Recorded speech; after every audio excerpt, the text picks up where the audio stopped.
The arrival alien officials send 3 alien nurses to support 30 human soldiers on a distant planet. The dropship shook as it entered the atmosphere of Queenorix 9, silent and forgotten planet far from Earth. 30 human soldiers sat in there. Seats, tense and quiet, outside the windows. Green clouds drifted across a dark purple sky. The planet looked dead, but every soldier knew it wasn't. Something waited down there, hidden in the jungle. Something they had not been told about. Sergeant Holt, a tough and respected leader, stood up and looked at his team. "We land in 5 minutes," he said.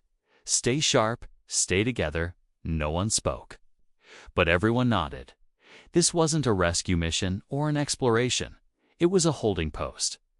Secure the outpost, scan the terrain, and report back. When the dropship landed, the door opened with a hiss. Thick air rushed in, humid, heavy, and filled with strange smells. The jungle in front of them looked alive. Trees moved gently, even though there was no wind. Bird-like sounds echoed from deep within the forest, but no birds were visible. The soldiers moved quickly, setting up defenses and checking the old outpost. It was a broken place, half covered in moss, with walls cracked by time. It looked abandoned for years. "Feels like this place doesn't want us here," muttered Private Lee. Holt didn't reply, but he felt the same. Then, 2 hours later, something unexpected happened. A second dropship arrived from the sky. It wasn't part of their mission plan. Weapons ready. The soldiers stood in position as the second ship landed slowly near the outpost. The doors opened and 3 tall figures stepped out. They were not human. They had smooth, pale skin, long fingers, and large silver eyes. They wore white uniforms. With a strange, glowing symbol, they looked calm, emotionless. Alien nurses. Sergeant Holt stepped forward, surprised and confused. "Who are you?" he asked, his weapons still lowered but ready. The lead nurse spoke in perfect English. "We are medical support assigned by Galactic Command," she said. "We are here to assist your survival." The soldiers looked at each other in disbelief. Nurses? Why would Command send nurses to a war zone? This wasn't a hospital mission. This was military. Private Wren whispered, "We need fighters, not babysitters." But the nurses did not react to the comment. They simply walked into the base and began scanning the area with strange devices. One of them stopped near a tree and looked at it for a long time. Then she turned to Holt and said in a flat voice, "You are not alone on this planet." That sentence sent a cold feeling through every soldier. "What do you mean?" Holt asked, but the nurse only said, "We will explain when it is necessary," and walked away. That night, something strange happened. The soldiers were doing routine checks when Private Jonas went missing. 1 minute, he was at the north fence, checking power lines. The next minute gone, they searched the area, calling his name, no answer. No sign of struggle, just his rifle lying on the ground, clean and untouched. The jungle was silent, too silent. Even the birds had stopped making noise. Sergeant Holt gathered the team. "Tomorrow, we start a full search," he said. "No one goes out alone." He turned to the alien nurses. "Do you know anything about this?" he asked. The same lead nurse looked at him and replied, "The jungle is not what it seems." Her voice was soft, almost sad. "This planet remembers pain." "What pain?" Holt demanded, but she said nothing more. Later that night, as everyone tried to sleep, strange sounds came from the trees, soft whispers, not in any known language. Private Lee sat up, sweating. He felt like something was watching him through the walls. Then they heard a distant scream. It sounded like Jonas, but it came from far too deep in the jungle. No one wanted to move. No one wanted to believe it, but they all knew something had changed. This planet was not empty. It was hiding something ancient, and it had just woken up. Unknown threat, alien. Officials sent 3 alien nurses to support 30 human soldiers on a distant planet. The sun rose slowly over planet Varix 9, casting long shadows through the thick jungle trees. The soldiers had barely slept. The scream from the night before still echoed in their minds. Private Jonas was still missing, and no one knew what had taken him. Sergeant Holt stood near the edge of the jungle with his rifle ready. He didn't trust this place. He didn't trust the quiet. And he especially didn't trust the alien nurses. They had said strange things that made no sense, but something about their calm faces made it worse. They didn't seem scared at all. "We search now," Holt said to his squad. "Stay close, eyes open, no one wanders off." The team moved into the jungle slowly. Branches snapped under their boots, and strange glowing insects flew past them. The trees were tall and twisted, their bark soft like skin. Everything felt wrong. Like the jungle was breathing, Nurse Irina followed them without a word, her scanning device blinking with soft blue light. Private Wren looked back at her and whispered, "Why is she even here?" "She's not here to fight," replied Private Lee. "She's here to watch." After 30 minutes of searching, they found something, not Jonas, but a piece of his uniform stuck to a vine. It was torn, but there was no blood. Then Nurse Ina knelt beside it and touched the ground. She closed her eyes and said, "He was here." Everyone stared at her, confused. "How do you know that?" Holt asked. "The ground remembers pain." She replied calmly. Suddenly, they heard a noiseless, soft rustling from deeper in the jungle. Weapons up, everyone turned toward the sound. The bushes moved, and then Jonas stepped out. His uniform was dirty, his face pale, his eyes were strange-wide and distant. "Jonas," Holt called, running to him, but Jonas didn't respond. He just stood there, staring into space. "Where have you been?" Holt asked. Jonas slowly turned his head. "I saw it," he said, voice flat. "I saw the heart." "What heart?" Wren asked, but Jonas didn't answer. He suddenly grabbed his own head and screamed. Then he collapsed, shaking. Nurse Irina rushed forward and placed a small device on his forehead. A soft hum came from the device, and Jonas slowly calmed down. His breathing returned to normal, but his eyes were still blank. "He is infected," Irina said quietly. "Infected with what?" Holt shouted. She looked up, her voice still calm. "The jungle has a hive mind," she said. "It touches your thoughts, changes your memories, breaks your sense of self. You knew this and didn't tell us."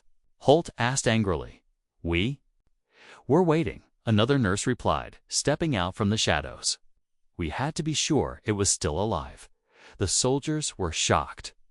They realized they had been sent to a planet with an unknown enemy and no warning, and the only ones who seemed prepared were the alien nurses back at the outpost. Jonas was kept in isolation. He didn't speak anymore, just stared at the wall and mumbled to himself words like roots, memory, and eyes beneath the soil. Private Lee stood guard and whispered, "This isn't just another planet." "No," Holt replied, "this place is alive." As night fell again, the nurses worked silently, scanning the jungle. They set up small glowing beacons around the outpost. "What are those?" asked Wren. "Detectors," Irina replied, "to sense movement." "Movement of what?" he asked, but she didn't answer. At midnight, the beacons flashed red, all at once. Something was moving around the outpost fast, and in large numbers. Alarms rang, and the soldiers ran to their positions. In the shadows beyond the fence, dozens of glowing eyes watched them. Shapes moved between the trees, quiet, crawling, inhuman. Then a whisper echoed through the camp. Soft, almost like a voice, but no one was speaking. It was inside their heads. Private Lee dropped his weapon and covered his ears. "Stop it," he cried. "It's in my mind." The nurses activated a barrier around the base. A soft energy shield pulsed through the perimeter. For now, they were safe, but no one slept that night. Inside the command tent, Holt faced the nurses. "Tell me the truth," he said. "What are we really facing here?" Nurse Irina looked at him with her silver eyes. "This planet is not just soil and trees," she said. "It is memory, it is rage, and it is waking up." The jungle wakes alien officials send 3 alien nurses to support 30 human soldiers on a distant planet. The jungle didn't sleep that night. It breathed, it watched, it waited inside the outpost. The soldiers stayed alert. Eyes scanned the trees, fingers rested on triggers. Everyone felt the same thing: this planet was alive. And it was angry. Sergeant Holt stood near the edge of the fence.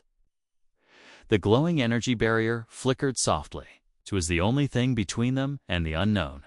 He turned to Nurse Irina, who stood calmly beside him. "You said this planet remembers pain," he said. "What kind of pain?" Irina looked at the trees. "This planet was used during the last galactic war." She said it was bombed, burned, filled with blood and screams. The soil soaked in memories. Privately walked over. Nervous and sweating. "There's something wrong with Jonas," he said. "He's whispering again."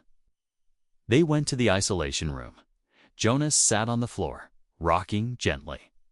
His eyes were fully black now. He whispered strange words over and over. "They are under the roots." He mumbled, "They are waking. They are calling." Nurse Irina placed her hand on the wall. Then she turned to Holt. "He is no longer fully human," she said. "The jungle has taken part of his mind." Holt clenched his fists. "This isn't a mission," he said. "This is a trap." That morning, the jungle grew louder. Chirping sounds, clicking noises. Strange cries came from deep inside. Soldiers reported movement, shadows in the trees, shapes crawling along the branches. Private Wren and a small recon team were sent to scout the eastern ridge. As they walked through the thick trees, they noticed the vines were pulsing, almost like veins. The trees leaned slightly toward them. It felt like the jungle was watching every step. Then they saw A10, ancient alien ruin, half buried under moss and dirt. Strange markings glowed on the walls. It looked like a temple, but broken. Private Wren moved closer and touched the stone. A wave of energy burst out from the wall. He fell to the ground, shaking, eyes wide. The other soldiers rushed to him. "Wren, are you okay?" One shouted, but Wren only stared into the sky and whispered, "I saw it. I saw its heart." They carried him back to the outpost. Nurse Lenore quickly scanned his mind with her tools. Her face grew serious. He touched a memory gate. She said, "Now the jungle knows his name." Wren didn't speak for the next 2 hours. Then, suddenly, he sat up and began to draw on the wall with a rock. Strange symbols, circles, and lines. A map, maybe, or a warning. It was something the jungle had shown him. Meanwhile, the detectors around the base lit up again. Multiple signals, creatures approaching. Too many to count. The soldiers rushed to their posts. They could hear the movement in the trees now. Louder than before, branches snapping, leaves rustling, low growls. Private Lee looked through his scope. He saw shapes twisted, part animal, part plant. They crawled like insects, but had human-like faces, eyes full of pain. "What are those?" he whispered. Nurse Irina replied, "They are the infected." Some were soldiers, some were animals. All are now part of the hive. The creatures didn't attack, not yet. They stood just beyond the fence, watching, waiting. That night, the nurses called an emergency meeting in the command room. The hologram map showed the jungle around them, glowing red. "It is growing," Irina said. "The hive is spreading through the roots, reaching for minds, feeding on fear." "Sergeant." Holt leaned forward. "How do we stop it?" he asked. The nurses looked at each other. "There is a core, deep beneath the jungle." One said, "If we destroy the core, the hive may collapse, but we must find it first." Private Wren, still drawing, suddenly pointed at his wall. "Sketch, there," he said in a flat voice. "That is where it sleeps." It was far 3 kilometers into the thickest part of the jungle, an old crater filled with mist and vines. Sergeant Holt nodded slowly. "Then we go," he said, "but we go ready for war." As the soldiers began preparations, the jungle responded. The creatures outside the fence screamed together a high, sharp sound. It wasn't a roar, it was a warning. The jungle was awake now, and it knew they were coming. Inside the mind, alien officials send 3 alien nurses to support 30 human soldiers on a distant planet. Dark clouds gathered above the jungle as the team prepared to leave the outpost. They were heading toward the place Wren had drawn, a crater deep in the jungle where the hive core might be sleeping. Every soldier checked their weapons, but their eyes showed fear. No one said it out loud, but everyone knew, not all of them would return. Nurse Arena led the way, walking with quiet steps. Beside her, Wren moved slowly. Still pale and distant, his mind was no longer his own, but something inside him wanted to help. "It calls to me," he said softly. "It wants me to return." Sergeant Holt nodded. "We'll go with you," he said. "You're not facing it alone." As they entered the jungle, the air grew thicker. Strange flowers opened as they passed. Releasing glowing dust, the trees seemed to shift, as if moving out of the way. The jungle was guiding them. Suddenly, Wren collapsed. He fell to the ground, shaking and whispering. Nurse Lanari rushed to him and placed her hand on his forehead. "He's slipping," she said. "The hive is pulling him in." Arena opened a small box and pulled out a silver needle. She pressed it gently into Wren's neck, and his body froze. His eyes opened wide, glowing faintly. "What did you do to him?" Holt asked. "We connected his mind to ours." Arena replied, "Now we can see what he sees." Arena placed a small disc on the ground, and a blue light appeared above it. A projection from Wren's memory. The image showed a jungle burning.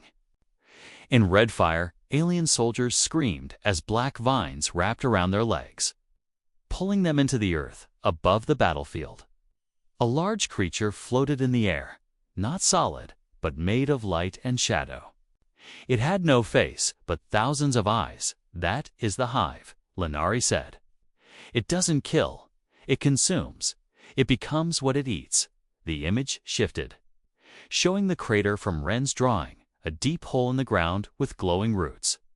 Hanging like chains, at the center, something pulsed, a large, living heart. That was the core. Wren screamed again, his voice full of terror. "It sees me," he cried. "It knows we're coming." Nurse Arena pressed another device to his neck, and Wren fell into sleep. "He will wake later," she said. "For now, we move." The team moved deeper into the jungle, following the map in Wren's memory. With every step, the trees grew darker, the ground softer. Sometimes they heard whispers. Sometimes they saw shadows running beside them, but nothing attacked, not yet. After 2 hours, they reached the edge of the crater. It was massive, wider than they had imagined. Mist floated above it, and the smell of rot filled the air. The soldiers looked at each other nervously. "This is it," Holt said. "We go down, plant charges, destroy the core." But before they could move, the ground shook. Vines burst out of the soil, wrapping around one of the soldiers and pulling him into the mist. Screams echoed from below. Then silence. "Form up." Holt shouted, "Cover each other." Dozens of creatures began crawling out of the crater, twisted, plant-covered bodies with human faces. Some wore broken armor from old battles. Some still had dog tags around their necks. They were once soldiers. Now they were part of the hive. The team opened fire. Bullets tore through the creatures, but they kept coming. The nurses stood calmly. Activating glowing energy blades with perfect movements, they cut through the infected. They were not just nurses, they were warriors trained in ways no human could match. Amid the chaos, Wren woke up. He looked at the crater and whispered, I must go. Before anyone could stop him, he ran into the mist. Holt chased after him. Ren, wait. He shouted at the bottom of the crater. Ren stood in front of the pulsing heart. The vines around it reached for him but didn't attack. He spoke to it. Softly, you are afraid, he said. You remember pain. Holt reached him and aimed. His rifle at the core, but Ren turned. No, he said. It is not just evil, it is wounded. It remembers war, death, betrayal. Nurse Arena arrived and placed a glowing cube beside the heart. This will destroy it, she said. Unless you stop us. She looked at Ren. Ren closed his eyes. He was shaking, caught between his human side and the hive's voice. Then he nodded. Do it, he said. Set it free. Arena pressed the cube, and light filled the crater. The heart screamed, a sound that shook the ground. The creatures above fell to their knees, then crumbled into dust. The hive was breaking. The jungle began to fall silent. The betrayal alien officials send 3 alien nurses to support 30 human soldiers on a distant planet. The jungle was quiet. Too quiet. After the hive core was damaged, something had changed. The whispers in the trees had stopped. The strange creatures had vanished, but the silence did not bring peace. It brought fear. Sergeant Holt and his team returned to the outpost, tired and bruised. Private Ren was weak, but alive. The alien nurses walked behind them without speaking. Their faces unreadable, their silver eyes watching everything. At the gate, Private Lee looked up and said, "Where are the others?" The base was empty. The guards were gone. The power lights were off. Holt raised his weapon. "Something's wrong," he said. "Stay close." They moved through the outpost slowly. Buildings were open, tools scattered on the ground. Then they found Private Malik alone, sitting near the generator. His face was pale, eyes red. "What happened here?" Holt asked. Malik looked up slowly. "They're gone," he whispered. They all walked into the jungle. "Why?" Lee asked, confused. Malik gave a cold smile. They heard the voice. Suddenly, he pulled a small device from his jacket and pressed a button. An explosion shook the side wall of the base. One of the storage units went up in flames. "Get down!" Holt shouted, pulling Ren behind cover. The nurses reacted fast, creating an energy shield. Shrapnel flew through the air. When the smoke cleared, Malik was gone. Only his voice remained. Echoing through the damaged hallway, "You didn't destroy the heart," he said. "You only hurt it." The truth hit hard. The hive wasn't dead. It was wounded. And now it was angry. Back in the command room, Nurse Arena stared at the screen. The sensors showed movement, dozens of signals approaching. "More are coming," she said. "And they're not mindless this time." Private Ren stepped forward. "Still weak. It's using him," he said. "Malik has been fully taken. The hive speaks through him now." Sergeant Holt looked at the burning storage room. "We have a traitor," he said, "and we're surrounded." That night, the soldiers prepared for battle. They fixed what they could, set up extra lights, and placed motion sensors around the walls. Everyone was tense. Even the nurses looked uneasy. Private Lee pulled Holt aside. "Sir, can we trust them?" he asked, nodding toward the alien nurses. "They never told us the full story." Holt sighed. "They've saved our lives more than once," he said. "But if they're hiding something, we'll find out soon." Ren stood near the fence. Staring at the jungle, he could feel the hive moving. It wasn't just using plants anymore. It was inside minds, twisting thoughts, creating fear. He turned to Holt. "It's not sending monsters this time," he said. "It's sending people." Before dawn, it began. Figures walked out of the jungle, slow, steady, human. They were soldiers from other missions. Ones who had gone missing months ago. Their eyes were black. Their skin marked with glowing vines, but they still wore Earth uniforms. "Do not shoot," Arena said. "Not yet." They may be recoverable. The first infected soldier walked to the gate. He stopped and raised his hands. "I'm not your enemy," he said in a calm voice. "I am peace." Holt stepped forward. "If you are peace, why are you attacking us?" The soldier smiled sadly. "We are not attacking," he said. "We are offering connection. No more fear, no more pain, just unity." Another soldier behind him spoke. "You fear what you do not understand. Let us show you. Let us make you one." Nurse Lanari stepped forward and whispered, "This is how the hive spreads now. It doesn't just infect bodies, it infects belief." Then someone inside the outpost fired. A bullet hit one of the infected soldiers in the head. He fell, and the others screamed in rage. The illusion was broken. The infected charged. The battle began. Bullets flew. Energy blades flashed. The infected moved fast, climbing walls, breaking fences. They didn't feel pain. They didn't stop. One soldier screamed as vines wrapped around his legs and pulled him into the trees. Another went silent as a black spike pierced his chest. It was chaos in the middle of it all. Nurse Arena stood still. She closed her eyes and placed both hands on the ground. A wave of blue light burst from her, knocking back the infected. Everyone paused. Even the hive seemed shocked. Arena opened her eyes. "They won't stop," she said. "We need to find Malik." Holt nodded. "He's the key," he said. "If we stop him, we weaken the hive." As the team regrouped, Ren picked up his rifle. He looked stronger now. "More focused. I'll find him," he said. "He's inside the ruins. I can feel it." Sergeant Holt looked at his team, tired but determined. "This ends tonight," he said. "Alive or dead, we bring Malik back." Hold the line. Alien officials send 3 alien nurses to support 30 human soldiers on a distant planet. The sky above Verex 9 turned dark as storm clouds gathered. Lightning flashed in the distance, lighting up the broken outpost. Smoke still rose from the damaged wall, and blood stained the ground. But the soldiers stood ready. They were tired, injured, and outnumbered but not broken. Sergeant Holt stood on top of the control tower, holding his rifle tightly.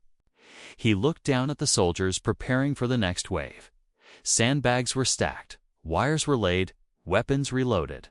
This was their last stand. They had nowhere to run. They had to hold the line inside the command room. Nurse Arena studied the sensors. More enemies were coming, hundreds of them, walking, crawling, slithering through the jungle. 10 minutes, she said. "That's all we have." Ren leaned against the wall, sweat on his face. He could feel the hive pressing against his mind. It whispered to him, soft and tempting, but he pushed it back. "I won't listen," he whispered. "I'm still human." Outside, privately set up the last turret. He turned to Holt and said, "This thing's old, but it should hold." "It'll have to," Holt replied. "Everything depends on it." The soldiers knew the plan. They couldn't win by force, but they could delay the hive long enough for the nurses to activate the last defense, a powerful shockwave built from alien tech. It needed time to charge. Time that only the soldiers could give. Suddenly, the alarms screamed. Movement on all sides. The jungle roared with the sound of charging creatures. Holt grabbed the radio and shouted, "Positions. Now, this is it." The first wave hit like a storm. Infected creatures ran at full speed, crashing into the walls. Some climbed, some dug under. Some threw acid-like spit that burned through metal. The turrets opened fire, cutting down rows of enemies. Explosions lit the night. Bullets flew, and screams filled the air. Private Wren fired from the center tower, hitting targets with sharp aim. Next to him, Private Lee kept shouting updates. "Left side breached. Pull back. Use grenades." In the medical bay, Nurse Lanari was healing a wounded soldier. Blood poured from his leg, but she worked fast. Her hands moved like machines, her tools glowing blue. Outside, Nurse Irina joined the fight. She activated her energy blades and moved like lightning. She wasn't just healing anymore. She was protecting, cutting through infected with deadly skill. Sergeant Holt stayed near the gate, firing non-stop. He saw Private Malik appear in the distance, standing calmly as the hive raged around him. His eyes were black. His voice echoed inside everyone's heads. "You can't win," he said. "You are few. We are many." "You fight for a planet that hates you," Holt shouted back. "We fight because it's right. We fight because we don't give up." Malik smiled, then died tired. He whispered. Another wave hit the outpost. Even stronger than before, creatures jumped over the walls, landing among the soldiers. Hand-to-hand combat broke out. Screams, blood, chaos. Private Lee was pulled down by vines. He screamed for help. Ren jumped from the platform and cut the vines with his knife. He dragged Lee back behind cover. "You're not dying today," he said. Inside the command room, Nurse Linari activated the final device. A bright core began to spin. "Charging energy, 3 minutes," she said. "Just hold for 3 more minutes." Ren looked at Holt. "We have to stop Malik," he said. "He's controlling them. He's the voice now." Holt nodded. "Let's finish this." They fought their way through the chaos. Explosions shook the ground. Fires burned across the outpost, but the two pushed forward. At the far side of the wall, Malik waited, vines moving behind him like snakes. "You should have joined us," he said. "You could have had peace." Ren stepped forward. "You don't offer peace," he said. "You offer silence." Then he raised his weapon and fired. Bullets ripped through Malik's chest, but he didn't fall. The vines held him up. "I am more than flesh now," Malik said. Irina arrived behind them and threw a glowing spear. It pierced the vines and struck Malik in the heart. This time he screamed not in pain, but in fear. The connection broke all around the base. The infected creatures froze. Then they began to fall. One by one, the hive had lost its voice. Inside the command room, the core finished charging. Linari pressed the trigger. A wave of blue light burst across the outpost. It cleansed the air, burned the roots, and silenced the jungle. When the light faded, the battle was over. Bodies covered the ground, smoke filled the sky, but the soldiers were still standing. Sergeant Holt dropped his weapon and looked at the horizon. They had held the line, and they had won. The last stand. Alien officials send 3 alien nurses to support 30 human soldiers on a distant planet. The battle was over. But the silence that followed felt heavier than the noise of war. Smoke rose from the broken outpost. The ground was soaked with blood and ash. Dead vines curled and blackened, no longer alive. The infected creatures had stopped moving, and Malik, the hive's voice, was gone. Sergeant Holt walked through the ruined battlefield with slow steps. His armor was burned, his hands were shaking, but his eyes were still sharp. They had survived the impossible. Private Ren sat on a fallen crate, staring at the jungle. It was quiet now, almost peaceful. No whispers, no movement. But he didn't smile.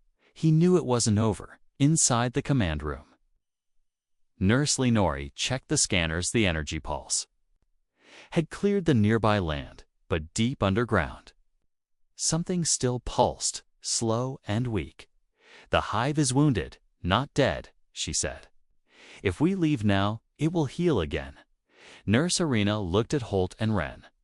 "There's only one way to stop it fully," she said. "We must destroy the root chamber below the crater." Holt nodded. "How do we get there?" he asked. "There's a tunnel," Irina replied. "It was used by alien forces long ago. It's dangerous, filled with toxins and traps, but it leads straight to the root." Ren stood up. "I'll go," he said. "This thing touched my mind. I want to finish it." "You won't go alone," Holt said firmly. "I'm coming too." Irina placed her hand on her chest. "I will guide you," she said. This is our burden to end. The rest of the soldiers stayed behind to protect the base. It was quiet now, but they couldn't take risks. If anything returned, they had to be ready. The tunnel entrance was hidden under an old alien statue.